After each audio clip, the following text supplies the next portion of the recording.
everyone, my name is Kirk Bachman, and welcome back to The Ultimate Dish. In today's episode, I have the ultimate honor of once again speaking with Chef Curtis Duffy, a world-renowned Michelin-starred chef who recently competed on Netflix's new culinary competition, Iron Chef: Quest for an Iron Legend. Chef Duffy has received many accolades, including being inducted into the prestigious Disciples de Escoffier International. His current restaurant, Ever, received 2 Michelin stars in 2020. He earned 2 Michelin stars at Avenues at the Peninsula Hotel in Chicago and 3 Michelin stars at his former restaurant, Grace. He's been awarded Forbes 5-star ratings, AAA 5-diamond ratings, and received the James Beard Foundation's Best Chef Great Lakes Award in 2016. Join me today as I chat with Chef Duffy about his experience competing on Iron Chef, what's new at Ever, and much, much more. There he is. Good morning. Can I just tell you, I'm exhausted. I'm exhausted from the intro, and I was trying to do kind of the Iron Chef. Today, Yeah, they make me sound like a rock star. I'm just like, I'm just a cook over here in Chicago. But thank you for uh, having me. I'm excited to be back on the show. almost a year ago. It's so great to see you. So much has changed in the world, and so first and foremost, you look phenomenal. Things are going great. I know you're busy, busy, busy.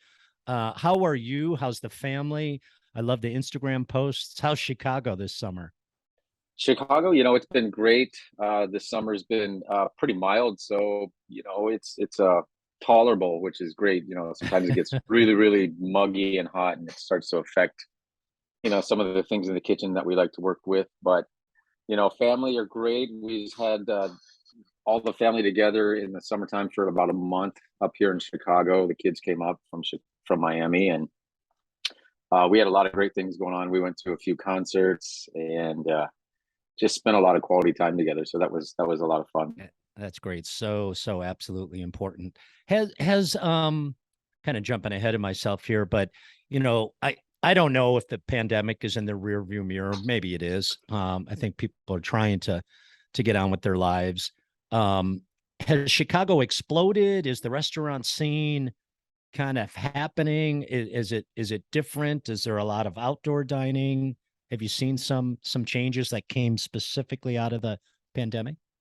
Yeah, I think when Chicago went through this pandemic moment and the city really embraced this outdoor dining moment where they would close streets and the restaurants would build, outdoor structures where people could dine.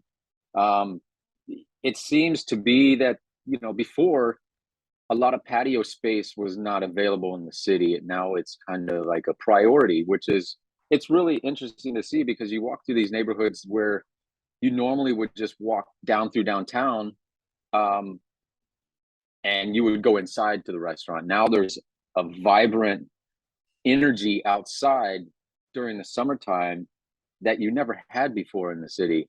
Yeah, And yeah. that's kind of exciting to see. These restaurants are able to thrive on some of the outdoor activities because people, we're a city where the summertime is very limited. We're probably 4, maybe if you could stretch to 5 months, but I'm guessing more 4 months out of the Yeah. year where we're able to really enjoy the weather outside. And people want to be outside in the city. The moment the sun is out, people want shorts and sandals, and they want to be outside. So to have that restaurant world embrace that, people would be outside and sit outside, enjoy family and friends, a glass of wine, some great food. Hopefully, the city will continue to allow that and just make it a permanent change. That would be amazing. Yeah, yeah, yeah. Well said. Same thing in Boulder and in Denver as well. And Chicago's my home city, though. It's great, great, great to hear. Chef, every article I read, things on Instagram, social media, you're always so thoughtful when you're talking about, Michael and your entire team. And this goes back all the way to Peninsula, Grace, Ever, and anything that you touch. And I just love that. So intentional about how important your team is to you. So before we dive into, Iron Chef and so much more, I'd love it if you could just share a few thoughts about how important culture is not only to you but to the business when you're working at the level that you are. I've had the good fortune of seeing you in your restaurant, and Yeah. there's there's a respectful hush, right? It's people are there, Sure. there's a beautiful sense of urgency, right? But everyone kind of seems to know what they're doing, or what they're asked to do, and the culture just it seems really, really good. I one funny part of that is I remember coming up to you and I asked the silliest question. It was like, so like, what if some of your team members come up with some great ideas for menus? You kind of let them run with that, and you were kind of like, yeah, no. But Yeah, right. talk about culture a little bit. Yeah, I guess for me, it's coming up in the restaurant world, working at some of these restaurants that you know didn't have a great culture.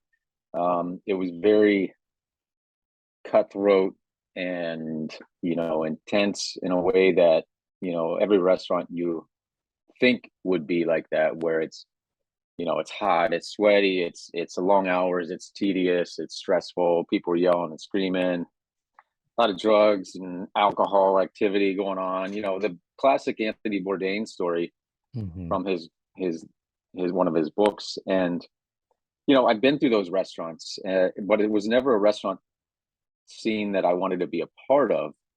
I always thought there was a better idea behind that. There was a better culture behind that. And so something that Michael and I have always strived for is to create a family culture in the restaurant. It's we want these people that if they're going to be here, 15 plus hours a day, we want that environment to be as less stressful as possible. I mean, the demand is obviously incredibly high, and my demand for them and their work ethic is incredibly high. But at the end of the day, it feels family. It feels like we spend a lot of time with each other, and we want these guys to feel comfortable enough to want to be here, I guess, that long every day, 5 days a week. We try. Well, we do give everybody 2 days off a week. We are closed Sunday and Mondays, and I think it's very important. Some of my key people really love to come in on Monday and do some R&D, but I try to push them away from that because I really want them to disconnect for a couple days, 48 hours, and just really hit the reset button and spend time doing the things that are important to them outside of work. Yeah, that's And great. That's great. I've always said to myself, this is the way that I kind of grew up in the restaurant world is, they don't work for me. They have to have the mentality of working for themselves. And I think if they can grasp that at an early age as a young cook, they'll win, because ultimately most of them want to go on and do their own restaurant, or be a chef of some restaurant, or maybe a restaurant of a hotel, or executive chef of a hotel. But at the end of the day, yes, I do pay them, but their mentality should be is they don't work for me, they work for themselves. And when they work for themselves, I think there's a lot, the mentality changes quite a bit when you think that you work for yourself. So I do this little game with them in the kitchen. Is every chef is responsible for 1 to 2 dishes of the menu. And I tell them, look, this is your station, right? You have 1 dish here, but this is your station. But if you have a mentality like this is your restaurant, and everything inside of this little box is your restaurant, and you play that game of everything that I give the chef is going to be absolutely perfect, because it's a representation of who I am. And if I'm going to give the chef an herb that has a brown tip on it, or wasn't picked properly, or I'm going to give the chef the beef that's overcooked or slightly undercooked, that's a representation of who I am, and that ultimately is my restaurant, quote unquote. And you're okay doing that. What does that say about you as a chef? Yeah. So it holds them to a higher standard every single day. And I set the standards, and their goal really is to exceed those standards every day. That's the mentality. That's the drive I try to push them. The direction I try to push them to be every day is be greater than they were yesterday. Oh, I love that. Lots of great quotes right there. I love the outcome of ownership and pride by doing it that way. So it's for the team, it's for the greater good, but it's also for themselves. It's a Yeah, great lesson. That's a if you great can lesson if for you can students get too. them, if you can get their head wrapped around you know, it's them. It's all about them, contributing every single day. You know, without them, I don't exist, because it's them. They're the ones doing the work every single day. Um, you know, but if they can contribute in some way, then they win as well, and they're more excited about than just coming in and just doing the work. You And then, know, and then the idea is too that people that work in your kitchen, hopefully they take that culture with them, and it's ultimately great for the industry, right? If that culture just 100%, spreads. Yeah. Yeah. 100%, 100%. Yeah, that's great. So let's just jump into competing for the golden knife. I'm just fascinated. Um, I mean, Iron Chef. Wow. You chef, you've achieved more than most chefs or people could even dream of. Hard work, Michelin stars, um, great family.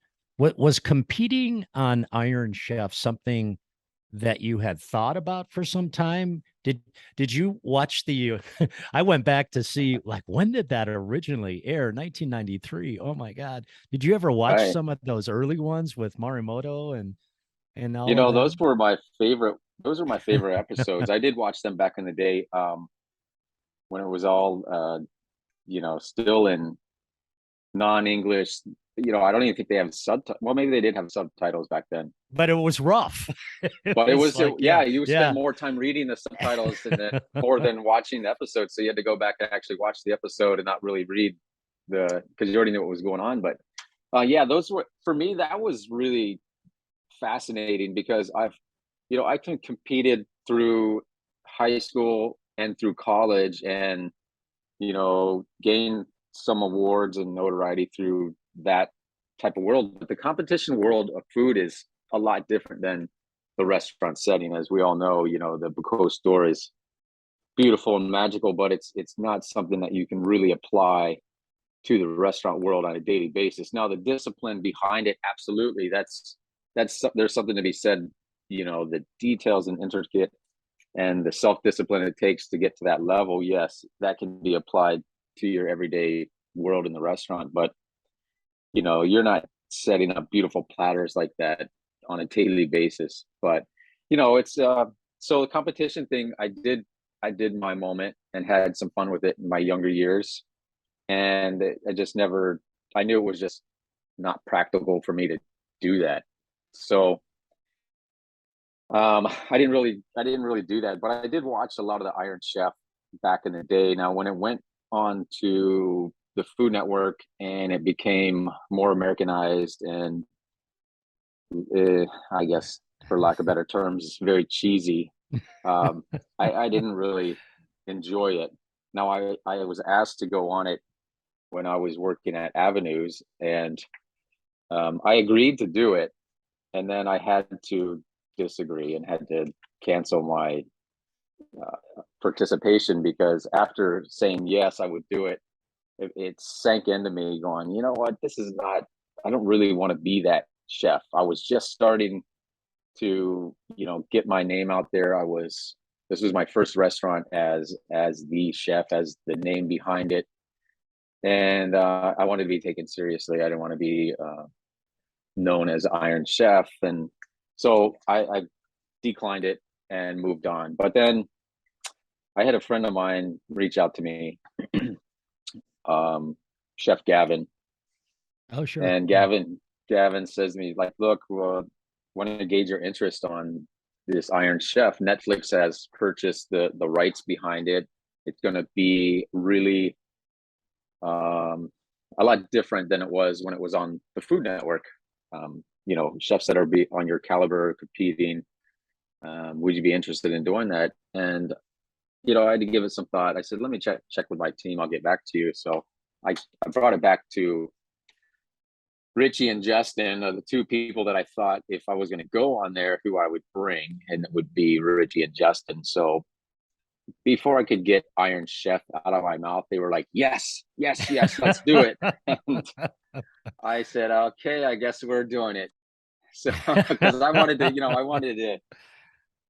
to have fun too. So I'm like, yeah, let's do it. I'll do it just because they want to do it, not really because I didn't. yeah, I just was on the fence of doing it or not. So they really pushed me to do it, and thankfully they did. They pushed me to go there and compete, and it was a lot of fun. It was an incredible experience. Well, it looked like a lot of fun. And I want to go back to you said something very, very important, very insightful. So whether I mean, there's different paths that we take, right, as cooks or welders or doctors or lawyers. Yeah, Um, so the Michelin route, obviously, um, just such a level of excellence. Beaucoup d'Or, you mentioned, Iron Chef, other competitions, ACF Olympics every 4 years, yeah, certification. No matter what route you go, you mentioned the word discipline. That's the foundation, right? That's the denominator for all of it. So whether you're going to go for all the marbles on one day every 2 years at Beaucoup, or you're right. going to go every 4 years. If you're not serious about it, if your team is not, on par to make it happen, it's not going to happen. And I will say this, that I watched the episode with you and Chef Dominique Crenn. I agree. I thought Netflix did a very very professional job. It was super respectful, really highlighted two, of the greatest chefs today, Michelin star, Yeah, both of you. So I thought they did a good. There was no jumping up on the up on the counter or yeah, any of that stuff. It was really sophisticated. And quite honestly, I think Kristen Kish does a really lovely job as kind of a host and narrator as well. yeah. Absolutely. She has a Really. great spirit behind her. Yeah. Yeah, I'm glad you brought Richie up. I'd be remiss if I didn't say, I met him years ago when he was working with Amaro at Moto, and Yes. so gosh, I got so excited when I saw that he was working with you. That's got to be a lot of fun. Yeah, Richie's been with us since day one. I've known Richie well since my days, obviously knowing Omar, Yeah. and I've known him since he was a young cook working at Moto, and then finally working his way up to chef de cuisine as the last few years that he was there. And Richie's just always been a really positive, incredible person to be around. Very inspiring because his work ethic is incredible. He's a guy. He's going to be the first one here, last one to leave, and you have to physically kick him out of the kitchen, like go home.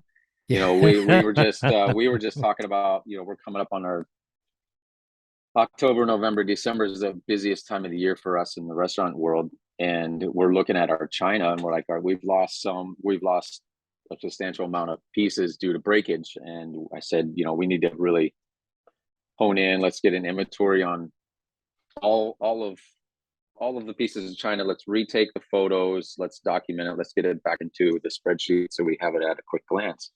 And he's like, "Yeah, I'll come in on Monday, do that." I'm like, "No, I don't want you to come in on Monday to do it. Let's figure out a time during the week, even if it's getting half of it done and then doing another half the next day. But I don't want you here on Monday." But he's insisting, like, "Just do it. I have no problem doing it." And that's what I'm talking about. That work ethic. The just let's get it done. It doesn't matter what it takes. And I wish I had 100 of those people around me. Yeah, yeah, yeah. Be You sure to know, give him my best. It's I so will. great that I he's on will. your team. And you just bring up another great point, the inventory of the dish. I mean, everything has to be thought about like that, and we Yeah. take that for granted when we come in and sit down, that, everything's just going to be there. I love those behind the Yeah. scenes stories. So so Yeah.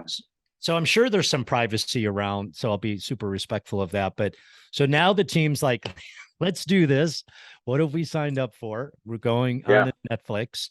And so what do you prepare, especially, and I'm sure there's some real secrets there, but you have an idea of what you might have to prepare, but you probably have to prepare for a couple of different ingredients. But like, how much time did you have to prepare before you knew you were going to be on the show, and where did you practice, and how'd that all kind of come about?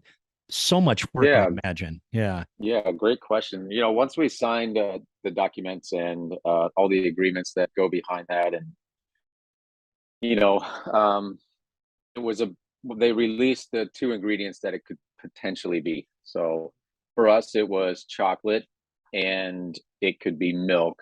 And I don't remember if it was milk that we knew how many different varieties of milk there were. I feel like we did.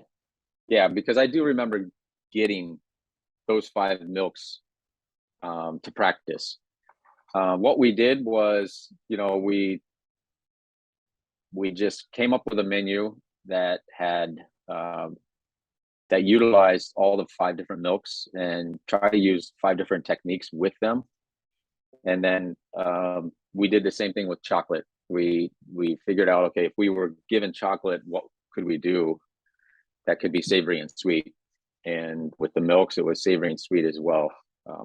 Both lend themselves very easily to savory and sweet, if you will, even though the chocolate was a little bit more challenging for some of the earlier courses without it being incredibly sweet.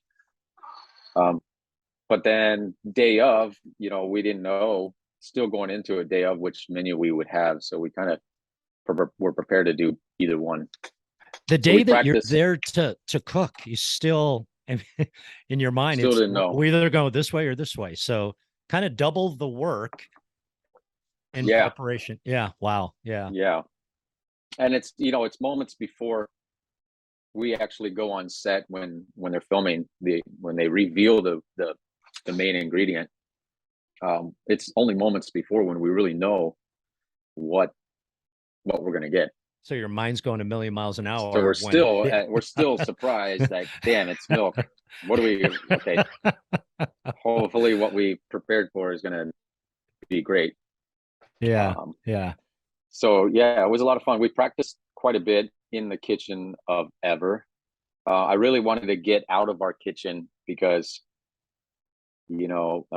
going back to my competition days, I remember practicing in multiple different kitchens just to have the different scenarios of not being familiar where things were. It's very easy to do what we do in our kitchen because we're there every single day. We know where to get every single thing. Throw yourself in another kitchen, how much time does that eat up? I know that eats up a tremendous amount of time just trying to find things, look for things, run for things.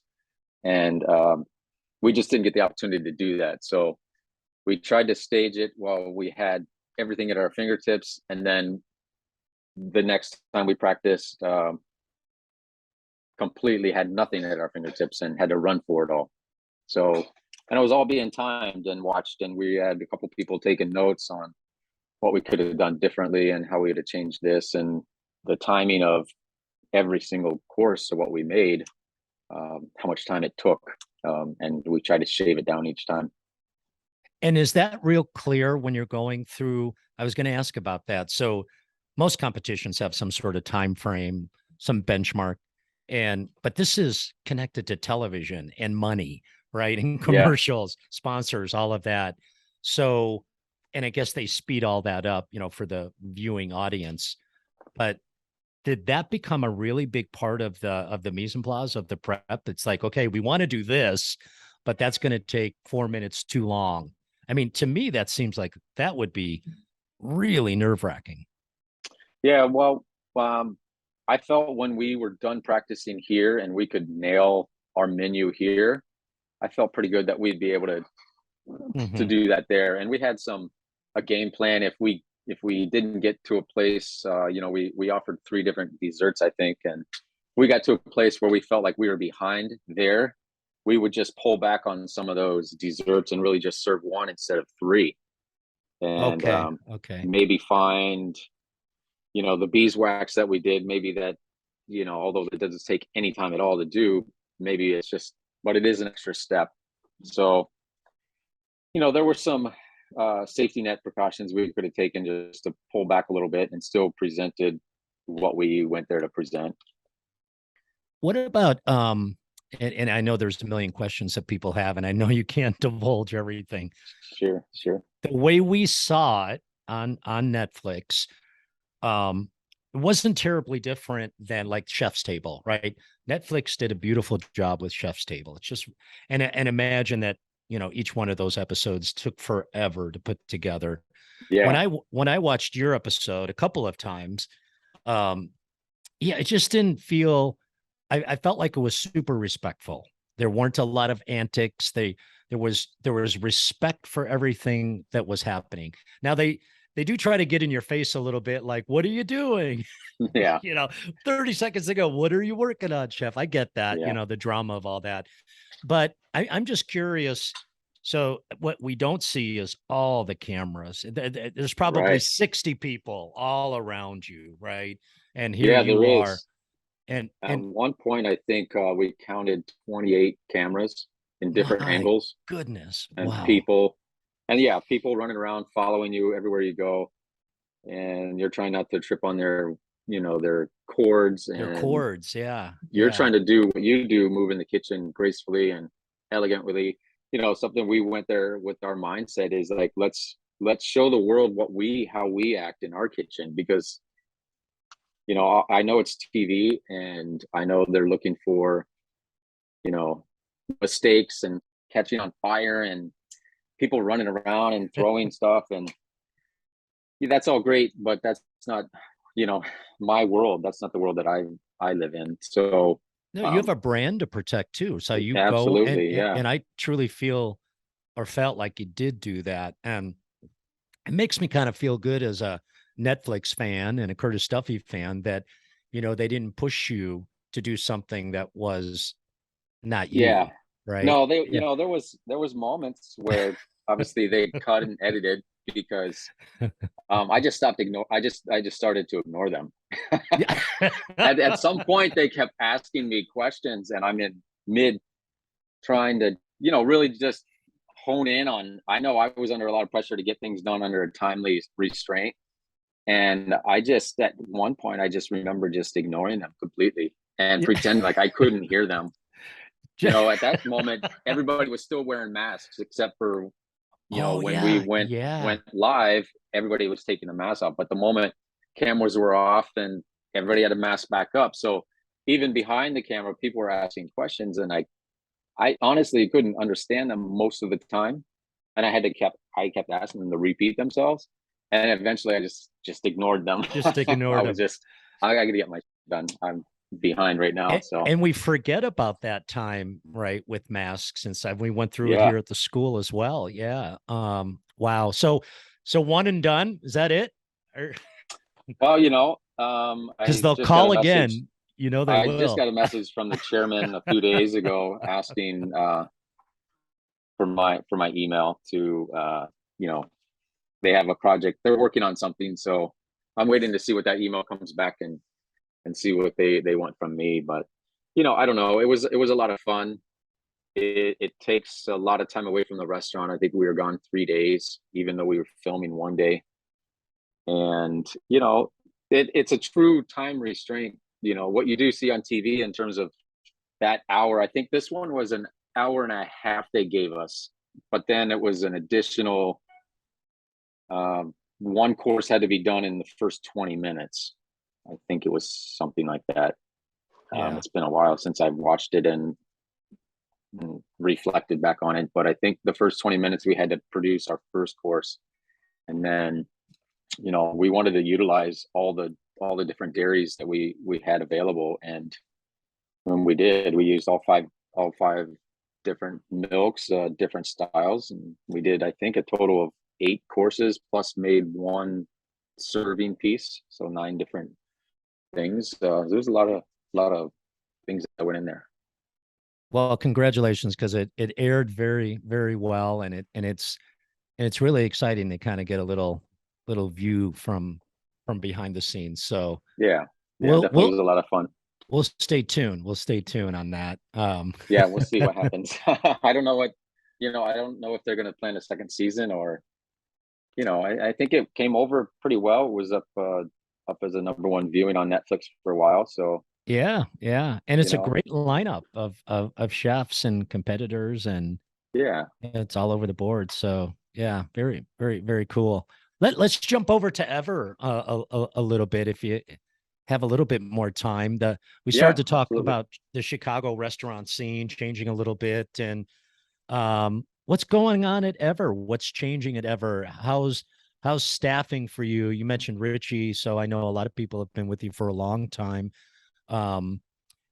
Maybe I know our students would love to hear, is plant-based, here to stay? Is that being woven into menus more frequently, gluten-free, all of that? Or, where does your inspiration, come from as well on a Yeah, daily well, basis? Yeah.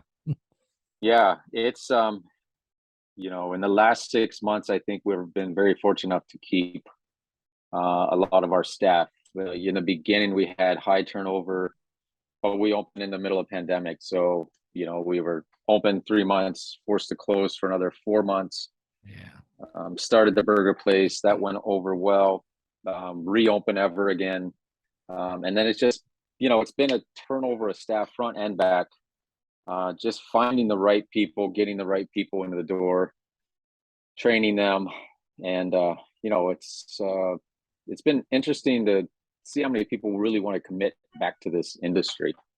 And I think the ones that want to commit are the ones that are going to ultimately go and change our food world years down the line. But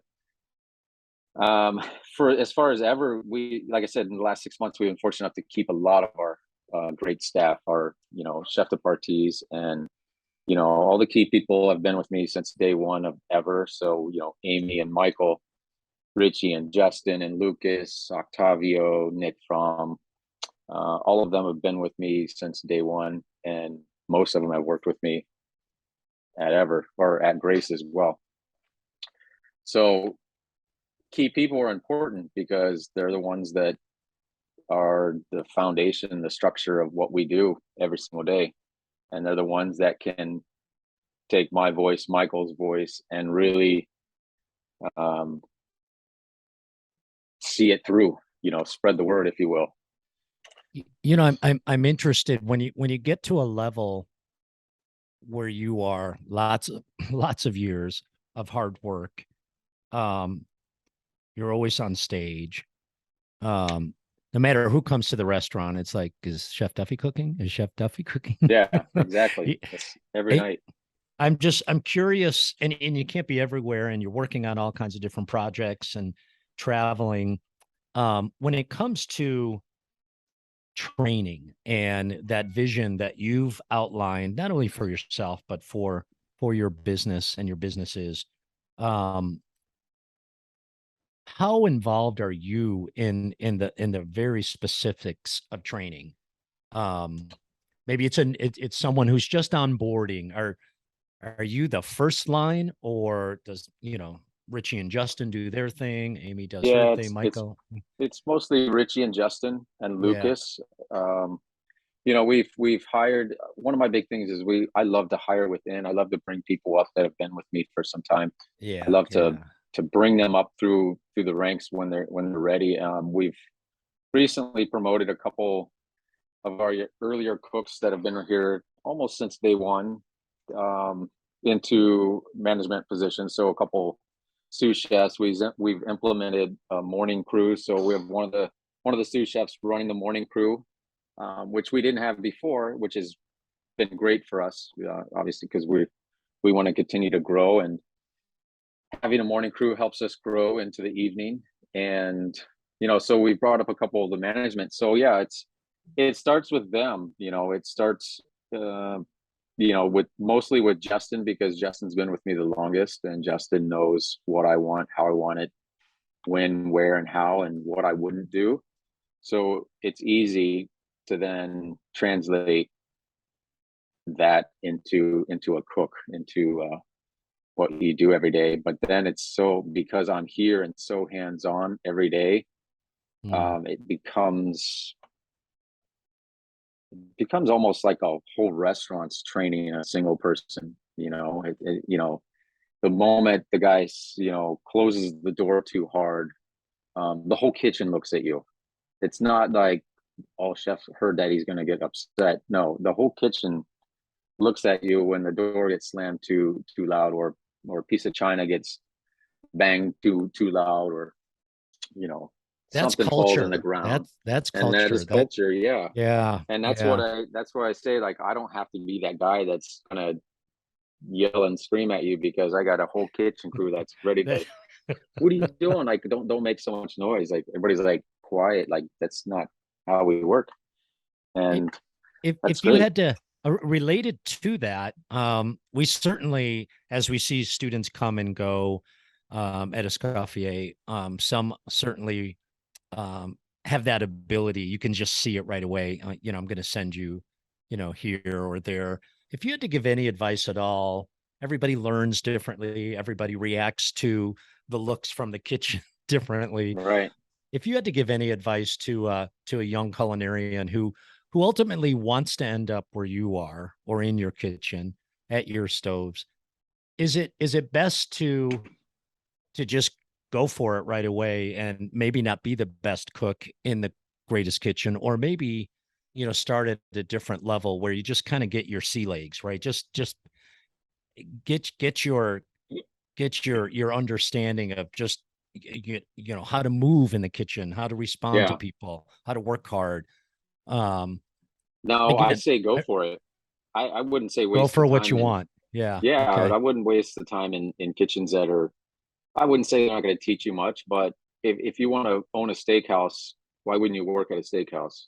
If you Yeah. want to own, if you want to, your vision is to be the best, Italian restaurant in Chicago, why wouldn't you go work at an Italian restaurant and learn Yeah. how that operates? Cut to the So chase. Yeah. Yeah. yeah, if you want to, Yeah. if you want to be at this level, why wouldn't you work at a restaurant that's at that level and study under the chef and study under, you know, there's a reason why there's a restaurant that's great is because everything around it is for a purpose. And you know if, you're doing it at the highest level and that's where you want to be, then you should be working at the highest level, Nah, that's and not great waste your advice. time, really. I don't think wasting the time. I knew as a young cook that all I wanted to do was work in considered fine dining restaurants. So I didn't waste my time in, I didn't go and work at a restaurant that did 400 covers a night. That was just a turn and burn, like an Olive Garden or, you know, somewhere like that. I wanted something that was less busy, more refined, and took the time to source ingredients and really hone in. So I strategically put myself in those positions from right from college, in college where I did my externship, and then on to Charlie Trotters. And eventually I know 2 years into Charlie Trotters, I thought that I wanted to be working at the French laundries where my next step was going to be, because that's where I wanted to be. And at the time, I didn't see myself moving all the way west. I did, a 2 week stint there, and then realized Grant Achatz was, Thomas's right hand guy and was moving to Chicago. And I thought, well, if he's here in Chicago and he was Thomas's right hand man, then That's where maybe I'm I'll go going. there. Yeah. So Yeah. that's where I ultimately went and was the pastry chef at Trio for a while. So strategic moves, putting yourself in those positions to make that ladder up to where you ultimately want to be. No, I love that. And, it's about making a plan and sticking to your plan. That's great advice for Yeah. our And students not for sure. deviate from it, not Yeah. Yeah. deviating from it, just like laser focused, just, put your head down and work extremely hard and, try to absorb everything you can from that restaurant. Yeah. Charlie's was, for me, Trotters was that restaurant where it was like, I want to learn everything. For me, Yeah. that was like a God moment for me. That was, eh, I didn't think of any other restaurant in the world was greater than Charlie Trotters. Now, probably naive at the time, sure, but that was where I wanted to be. I wanted a restaurant like Charlie's, and Yeah. Yeah. so I wanted to learn everything that was there. I wanted to learn how are you receiving the wine? How are we receiving? How are we washing the curb, the sidewalk out front every single day? Why? Why? Well, because that's the first place that the guests step out of a cab from, onto your sidewalk. Even though the sidewalk is a city's, and doesn't matter. The alleyway was pristine. It was clean. The restaurant around the restaurant was pristine because that's a representation of that restaurant. And I instill that. I take so many things from that restaurant and instill it today. We wash our dumpsters out every week because it's Charlie Trotter.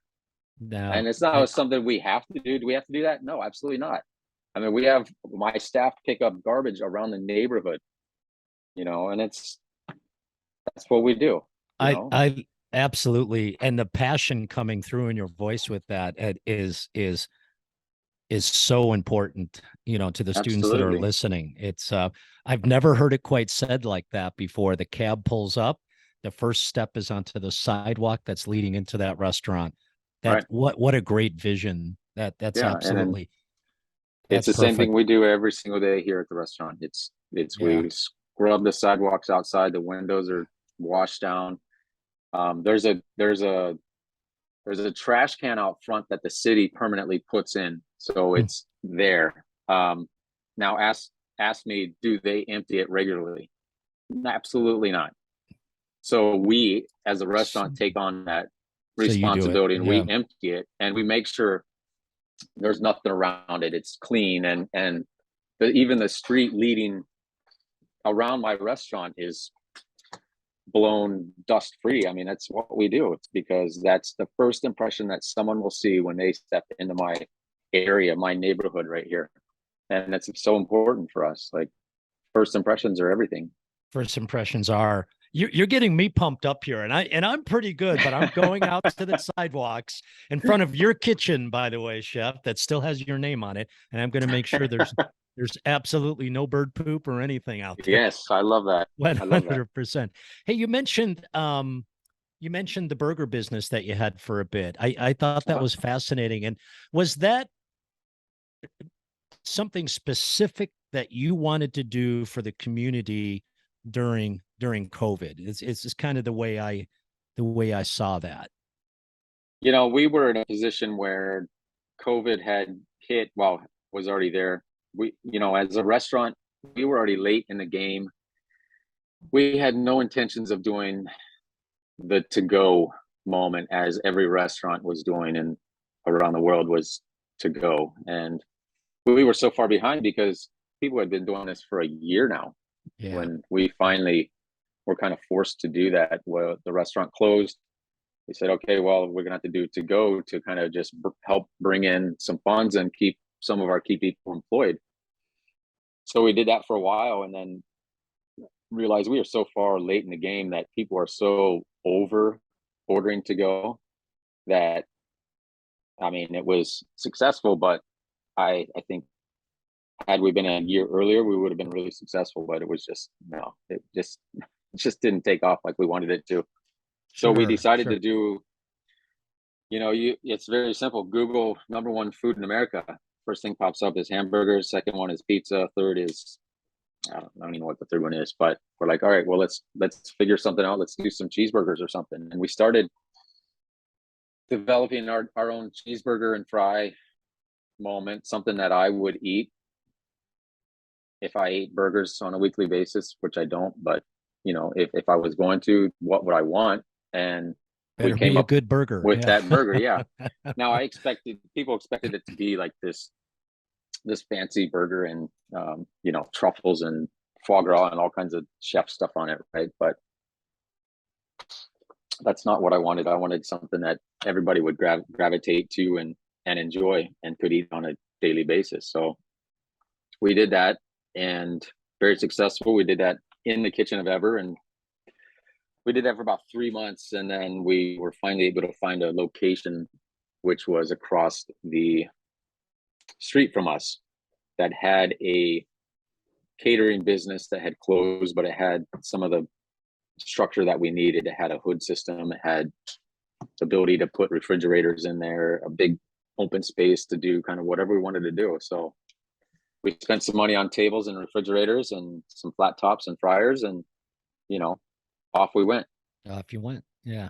Off Yeah. we went. But we knew it was a temporary thing because the building we were going into was in a position they were going to tear it down and build a new structure. So July 1st we closed because, well, they are in the process of tearing the building down.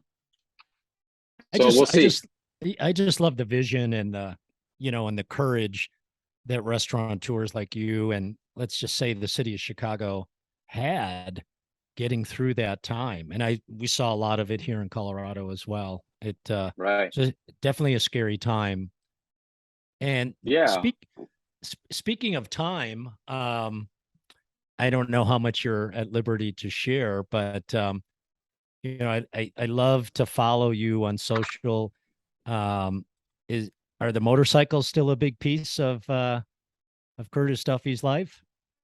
Yeah, Good, they are. good, good. The biggest part of it, they're in my life. They sit in my garage. Yeah, mine does too, but at least it's still there. It's not in somebody else's Yeah, garage, right? yeah, Yeah. that's it. It sits there. I've ridden. So I have one in Chicago. I have one in Miami, and Oh, the one in Miami, I swear, I don't think I've been on it this year. I've yeah, been on it maybe a couple times around the block. Take it out, wash it. yeah. Um, the one in Chicago, I've been fortunate enough to ride a couple times this year. Yeah, good, Normally, good. we ride down to we do an event down in Greenville, South Carolina for Euphoria, and it's such a great cause that um, we've been doing it for so many years now. We partner with the Michelin group, and we go down there, and that's really in September, and that's really the last. That's our green light saying, okay, this is our last ride of the year. So we usually ride down there with three or four, sometimes six guys, and we spend a week down there. One, we do this event, we do the dinner, we do a cooking competition with the kids, and then 3 or 4 days after that, we're able to ride because South Carolina, North Carolina, Tennessee, they all have these beautiful Smoky Mountains to ride through, and it's some epic riding, especially with a group of guys that's you're just having a blast. This year, unfortunately, I'm not going to be able to ride down there. I'm going to fly down and fly back, but Well, you're busy. I just love to hear it because when you're a rock star chef, music and motorcycles need to remain in your life. 100%, hundred I'll keep percent. I'll keep reminding you. And then the next thing is, and I'm probably getting over my skis here, but where's the book? I think it's time for another documentary. Come on, Yeah, come on. yeah. Well, the book is. I So have a there is a great book. friend. There is a book. There is a book. I Okay, have a great okay. friend of mine who's a he's a writer and has published multiple um, nonfiction books and been in a lot of magazines and writes for a lot of publications. And we've sat down over the last couple years. It's been probably 3 years in the making. We've finalized the memoir, if you will, with Great. the idea of to go on and do a series of cookbooks down the line. That's Oh, just getting wow. everything in place. But yeah, the book is It's working. real. I love It's that. I love real. that. We Yeah. don't have a release date yet, but I we're want to working be on at the it. top. I want to be at the top of the list. I'm going to get it for the chefs and for the students. That's great. Absolutely, We'll have yeah. a book Thank you. signing here. We'll have a book signing here in Oh, that Boulder. would be That amazing. would be Yeah, an that'd be fun. incredible event. Yeah.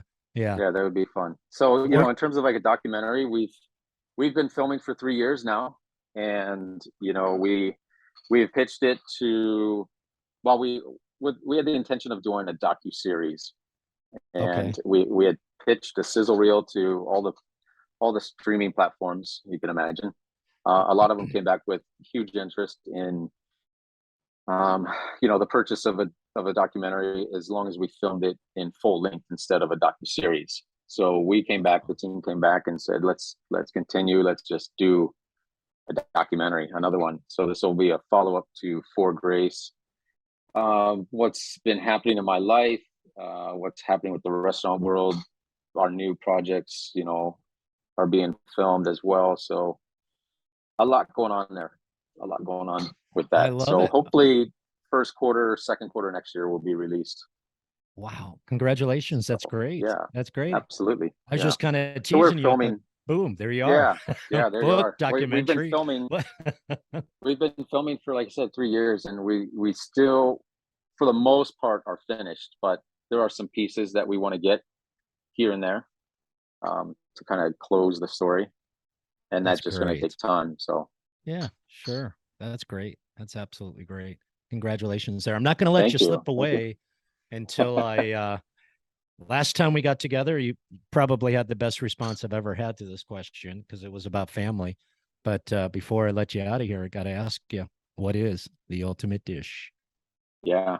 I don't remember what I said last time, but I know it had to do with the family. I think I have to stick with that. Is just you know, 4 kids, my wife and I, together with the 2 dogs, and just enjoying.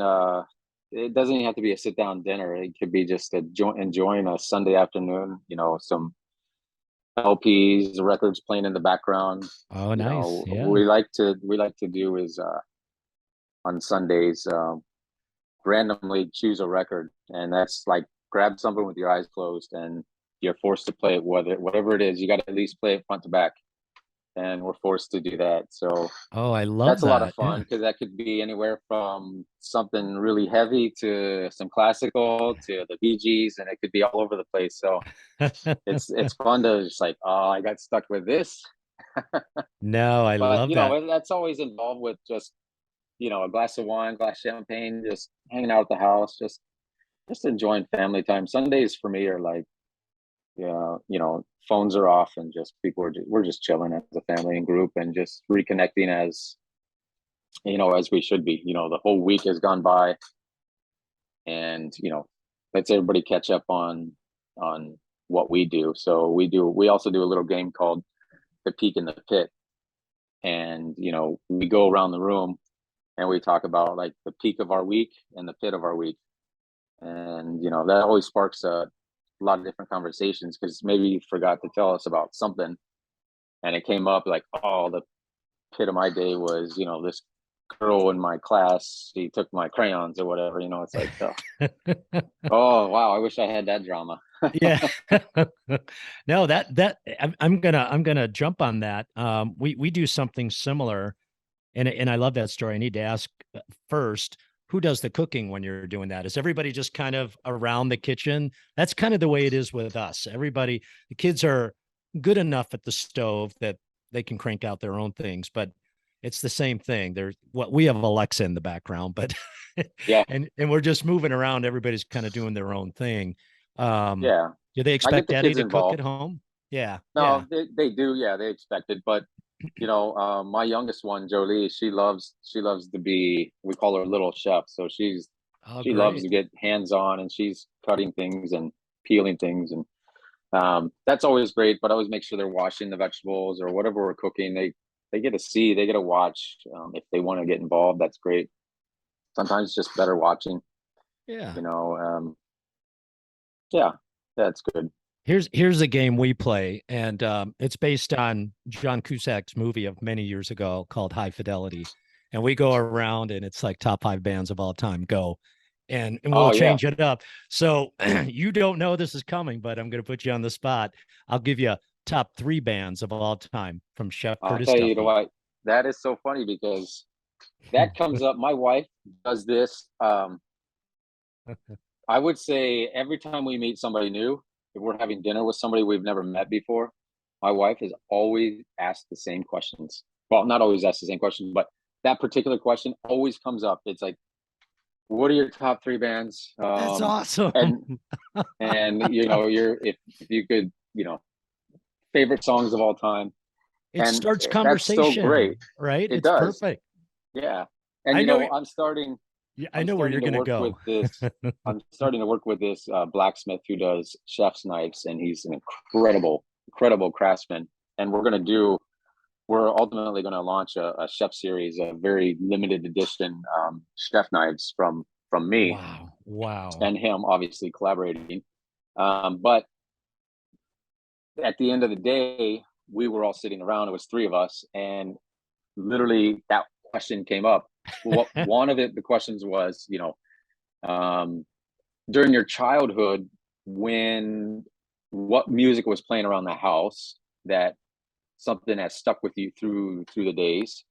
My answer was CCR, Quiet Riot, and Kiss, because that Yeah. was what my dad would play on the records. Yeah. And CCR I love to this day because it's such a iconic. His voice is John Fogerty's voice is so incredible.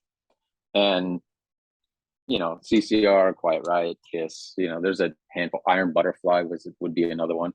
And then the other question was, well, what would be a band that really stuck with you as like your personal preference that you liked immediately, like one of those first bands, and for me, it was the Doors. Uh, I started listening to the Doors probably in 7th or 8th grade. I guess classical rock and roll would be the Doors, but I guess three ultimate bands that I would say all-time favorites would be, oh wow, I would have to say Danzig Misfits, the Doors for sure. Yeah.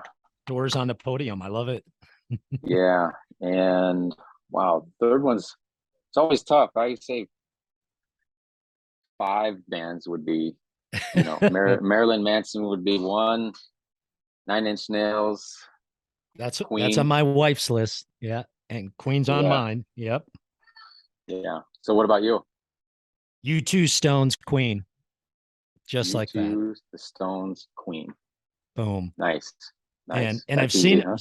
it, and it's easy. I quite honestly, Chef, I love country music. That's what I sort of listen to, more like Chris Stapleton type stuff, little bluesy, Tennessee Sure. in a car and all that. But I've seen U2 5 or 6 times, Stones twice, and Queen once. Believe it or not, I'm Oh that wow. old. With That would have Freddie, been amazing to see.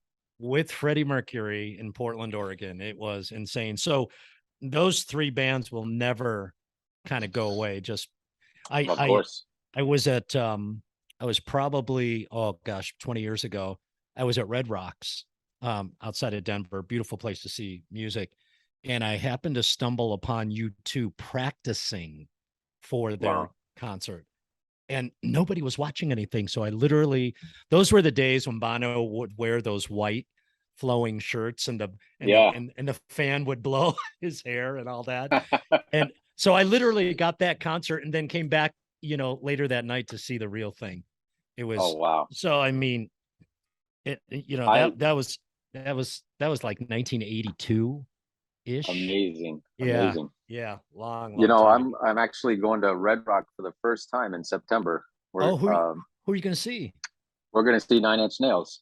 We're going to see awesome. two shows there, wow. Friday and Saturday night. So yeah, that ironically, because I spent my first 13 years living there, never made it to Red Rock, even though as many times as I've visited back there, just never made it back, never made a concert there. So I'm pretty excited to see it. Oh, it's opening and jamming. We went and saw one concert during the pandemic. It was kind of crazy, with the masks and all that, but it's rocking and rolling, pun intended. Yeah. Let me know when you're in town. I have you met Bobby Stuckey? You know Bobby? I know Bobby, yeah. Yeah. So I've met before, yeah. Yeah, so he's got a place in Denver called Sunday Vinyl. And so when you were telling me that story, that's what he does. Yeah. His wife picks the LP for the night, she throws it on, and it's comfort food. Sure. And it seems to be doing really, really, really well. And Bobby's, what a great name of a restaurant, Sunday Vinyl. Isn't it? Sunday Vinyl. Wow, phenomenal. I'm gonna send you that link. Yeah. Beautiful. Feel free to stop in. Hey, buddy, thank you so much. Find some time. Yeah, thank you. This has been a great conversation. If you do have more time, we need you here at the school. I'm not gonna do anything other than walk you around and introduce you to people and maybe have a glass of wine. But we'd love to see you. We'll be into Chicago soon. I've got to bring the wife to Ever. Because I missed it last year, but we'll be there. Thank you so much for taking the time. Congrats on all the success. Hello to Richie. Farmer Lee says hello and he loves you, as do I. I chatted with him this morning. I said, I got to go, Farmer. I got Curtis. And he's like, tell him I love him. He's such a great man. He's so great. Yeah, I miss seeing him. I seen him, recently at the James Beard Awards, but it's never enough time. It's never enough time. You get pulled too many different ways, but such a incredible human. He keeps working.